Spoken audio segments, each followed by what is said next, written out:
influencer who married herself is considering divorce after 24 hours. The influencer named Sofi was profiled in a recent article who said that she was sick of waiting for the right man. She was going to marry herself, but 24 hours later, she was considering a divorce. Now, when she married herself, all of the praise online, "You're so much smarter, you're so much better, you should treat yourself." After all, people said, if you marry somebody else, you may not like them and you may get divorced, so it's much smarter to marry yourself. That's a better long-term bet, they thought. And yet the influencer, and granted this may just be for clicks, it may just be for likes, we will prostitute ourselves online for anything, it seems.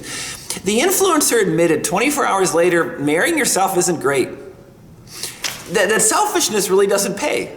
That we can tell ourselves that all that matters is self-love and self-care, but if you actually go just into selfishness, if you really think that this is going to make you happy, you find it really doesn't.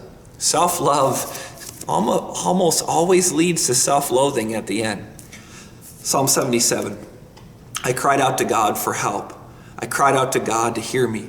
When I was in distress, I sought the Lord. At night, I stretched out untiring hands, and my soul refused to be comforted.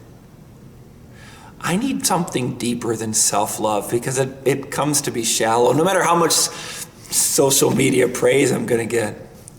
I cried out to God for help. In my distress, I sought Him.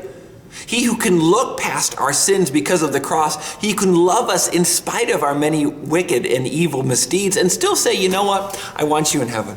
Self-love and self-care will lead to self-loathing, but an introspection of God's love, an introspection of His care will lead me to something greater, crying out to Him for help because He listens and He hears.